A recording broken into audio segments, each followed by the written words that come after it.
We need more men to stand up and lead the way. Most women are trying to be the leader. That's why you can't find a man. You can't be the king in the house.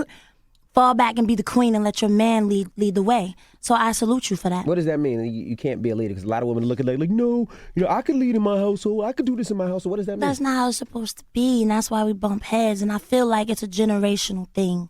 And we could talk, we can go real deep on that, and I don't need to start that, but it's a generational curse.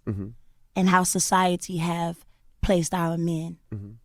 And women have to stand up and be the mother and the father and the provider. And so then now you are so bad, you can't be told nothing, that when the right man come, you lose him because you're trying to be the man. I was finna say, right, man. Can we be equal?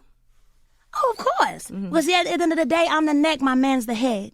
So he can't make any moves without his wife. You know what I mean? It all works together. It took me a long time to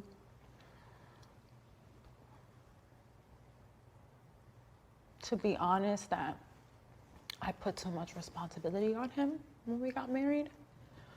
Just because all my life I've been having to do it all by myself. I finally thought half of my struggle, my everyday could be evened out with my partner. I'm not in this by myself anymore. I don't have to protect myself. I have a man now. I can be submissive. I could be soft for the first time in my life. And I got too soft. And I let too much slide. I got too submissive. Do you ever think you will experience the type of love you have with Greg with another man? I think that, again, my love with Greg was the ultimate. And I feel like you just don't find love like that. I don't know that I'll ever find that again. I just don't. Does that make you sad a little bit? Because you got all this energy. You're gorgeous, you're young, and Yeah, I think that I will find a guy, right? Yeah. A great guy to spend my life with. But Greg, he was pretty up there. It's going to be hard to get up there. Greg was up there. Oh, no. Greg is the greatest love of your life. Yeah, he was great. Yeah. He was great. And I was with Greg. You have to understand, I grew with Greg because I was in my 20s and my 30s and my 40s.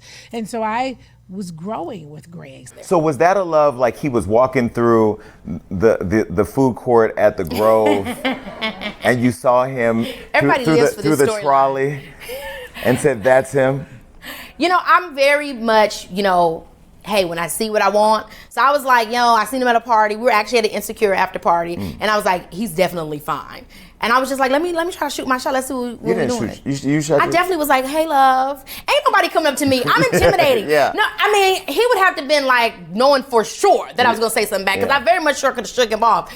But it just so happened, I was like, you know what, he's fine. I know I'm going to say something. And when I said something, and honey, the rest is history, I suppose. But see, manifestation only comes when you put that into action. Come on. Yeah, you got to think and dream it, but you got to put in the work. Yeah. That's difficult for people to know, especially in a world like Hollywood. Like, how do you know, like, this is a person that I rock with, I trust this person? That's very difficult to do.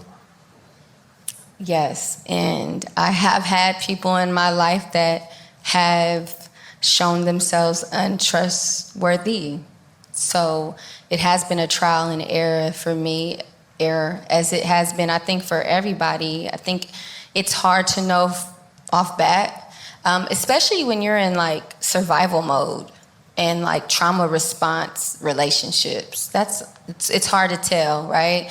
So I think the more clear I get with myself and more self-love and the more I get to know me, I'll be way more clear. And then I will attract those types of individuals. Go home, go hard, go hard, go home.